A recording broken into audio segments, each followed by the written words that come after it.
So, questions. You should now at least understand that there's a process. You should understand what the steps are in the process, what some of the pitfalls are, and you should walk away with the fact that you're taking notes, you're reporting findings, and there are some tools that can help you to do this. Questions, comments?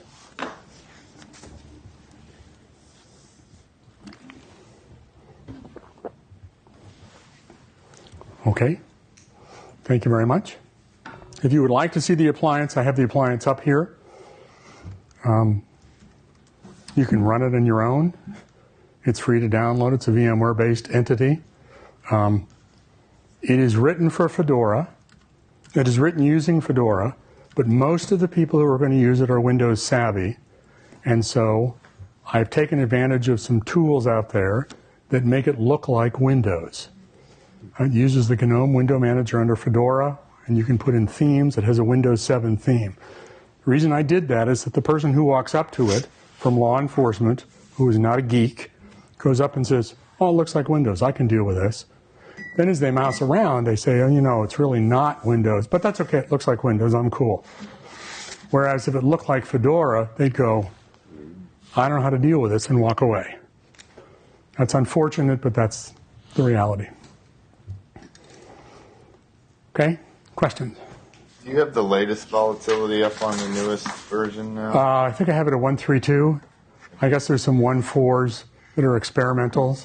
You've noticed sometimes using it that it either won't collect or won't read memory dumps from certain versions of Windows if it's a server or workstation.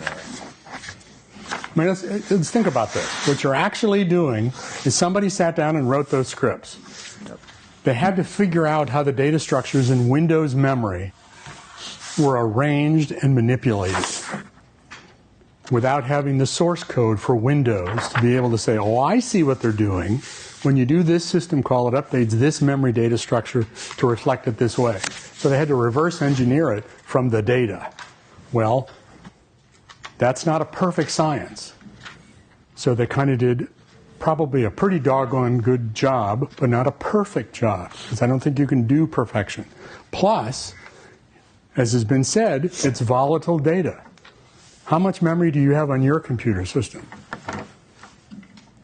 I have 16 gig on my Mac. That's not going to be imaged in 2 seconds. So chances are good that it's changing as you're imaging it. And so the data structures you're going to catch are changing. And therefore they're going to be inconsistent. So something that low memory points to in upper memory may not be there when you get to upper memory.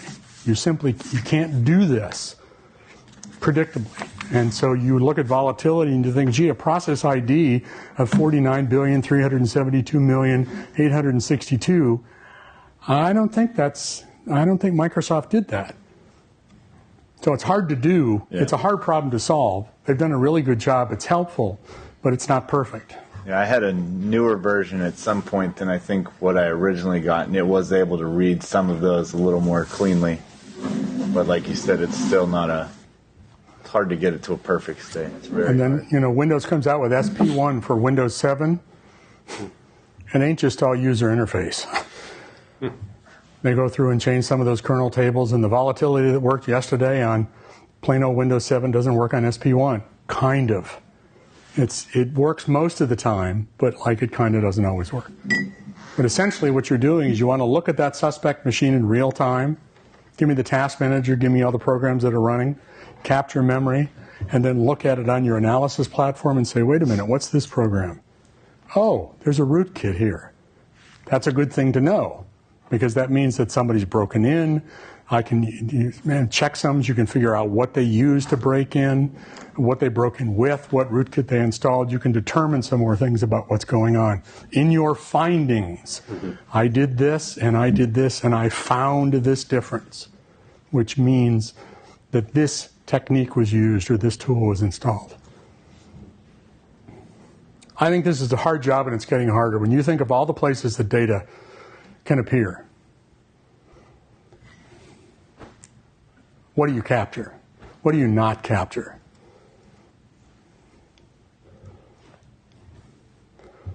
I think it's challenging, and I don't think you have to.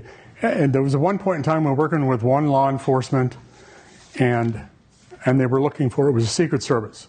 You know, the original mission of the Secret Service is counterfeiting. That's how this protection thing came along after too many presidents got killed in a short period of time. Somebody said, oh, maybe we ought to do something about that. Let's protect them. Okay, so they were looking for counterfeit currency. So they were looking through the file system for GIF files. How do you know a GIF file? Any idea? You could look at the extension. You can use the definition of the magic table for the Linux system. You could use a tool. So what's in the magic table? It's going to be basically the header or footer associated with a file. Okay. And do you know what the specific? Of a GIF? No, but you could look at it and the magic table will tell you. Okay. It looks for the letters GIF87A. GIF87A. So I said to them, what happened if I chose to turn that 87 into 78? And he said, we wouldn't find it as a GIF file. We wouldn't look at it. So I've made encryption simply by flipping two characters. I said, do you see that? And they go, we don't know. Okay.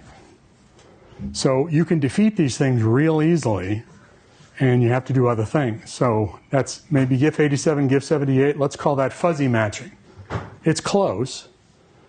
So a form of encryption. So all of this is where it gets to be hard, because intruders are getting smart. They're not getting smart, they are. And they share these kinds of things. It's not just encryption. If I can make that change and FTK doesn't see it, then the analyst doesn't see it, the person who's doing the analysis doesn't see it. They didn't find any pictures of money. How can you accuse me of counterfeiting? And now I'm free. So that happens. Okay? No other questions? Thank you very much.